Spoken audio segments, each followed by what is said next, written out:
PayPal बेचने के बाद इलॉन मस्क के पास $180 मिलियन थे। इतने पैसे कि वो जिंदगी भर आराम से जी सकते थे। लेकिन इलॉन मस्क आराम करने वालों में से नहीं थे। उनके दिमाग में 3 बड़े सपने थे: sustainable energy, electric cars, space exploration. और यही उनकी जिंदगी का अगला अध्याय बना। 2002 में इलॉन ने स्पेसएक्स शुरू किया। स्पेसएक्स का सपना था स्पेस ट्रैवल को सस्ता और एक्सेसिबल बनाना। इलॉन कहते थे, अगर इंसान को सरवाइव करना है तो उसे मल्टी प्लैनेटरी स्पीसीज बनना होगा। मतलब सिर्फ अर्थ पर जीना काफी नहीं, हमें मार्स तक पहुंचना होगा। लेकिन उस समय स्पेस एक्सप्लोरेशन नासा जैसी एजेंसीज तक सीमित थी। प्राइवेट कंपनी का रॉकेट बनाना लोगों को पागलपन लगता था। लोग इलॉन पर हंसते थे, कहते थे, ये इंटरनेट वाला लड़का अब रॉकेट उड़ाएगा। इसी बीच 2004 में इलॉन ने एक और बड़ा कदम उठाया। उन्होंने इन्वेस्ट किया टेस्ला मोटर्स में। टेस्ला का विजन था पेट्रोल और डीजल की जगह इलेक्ट्रिक कार्स बनाए जाएं। लेकिन उस समय इलेक्ट्रिक कार को मजाक माना जाता था। लोग कहते, इलेक्ट्रिक कार 100 किलोमीटर से ज्यादा चलेगी ही नहीं। इलॉन पर ताने कसे जाते, कौन खरीदेगा ये खिलौना कार। लेकिन इलॉन मानते थे फॉसिल फ्यूल्स खत्म होंगे, क्लाइमेट चेंज असली खतरा है, इलेक्ट्रिक ही फ्यूचर है। डबल रिस्क सोचिए भाई। इलॉन ने जो पैसा पेपाल से कमाया था वो सब टेस्ला और स्पेसएक्स में लगा दिया। $180 मिलियन में से $100 मिलियन स्पेसएक्स को, $70 मिलियन टेस्ला को और $10 मिलियन सोलर सिटी में। मतलब इलॉन ने खुद के लिए कुछ नहीं रखा, पूरी दौलत फ्यूचर में इन्वेस्ट कर दी। ये कदम सिर्फ पागल ही उठा सकता था या फिर visionary.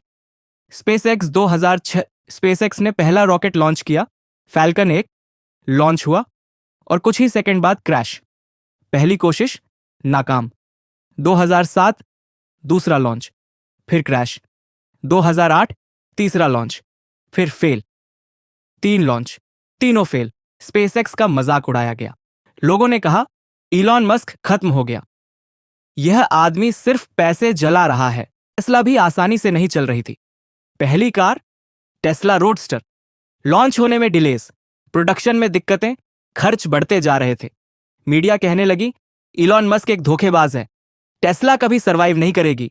2008 the darkest year Elon Musk के लिए सबसे बुरा साल था।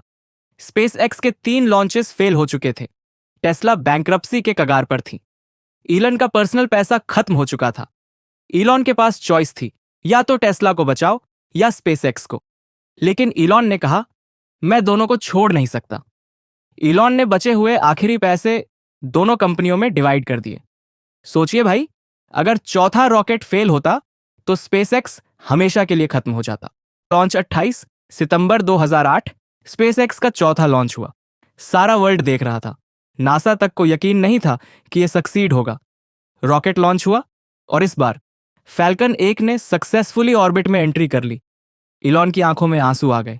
उनकी मेहनत, उनकी स्लीपलेस नाइट्स सब कामयाब हो गईं। नासा कॉन्ट्रैक्ट स्पेसएक्स की सक्सेस ने सबको चौंका दिया। नासा ने तुरंत स्पेसएक्स को $1.6 अरब का कॉन्ट्रैक्ट दिया, इंटरनेशनल स्पेस स्टेशन तक कार्गो पहुंचाने के लिए। इलॉन मस्क एकदम टूटने से एकदम उठ गए। उसी समय टेस्ला भी खत्म होने की कगार पर थी। लेकिन 2009 में डाइमलर, मर्सिडीज की पेरेंट कंपनी ने टेस्ला में इन्वेस्ट किया।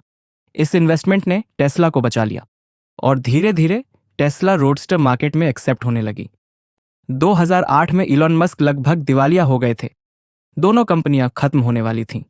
लोगों ने उनका मजाक उड़ाया था। मीडिया ने उन्हें फेलियर कहा था। लेकिन इलॉन मस्क ने हार नहीं मानी।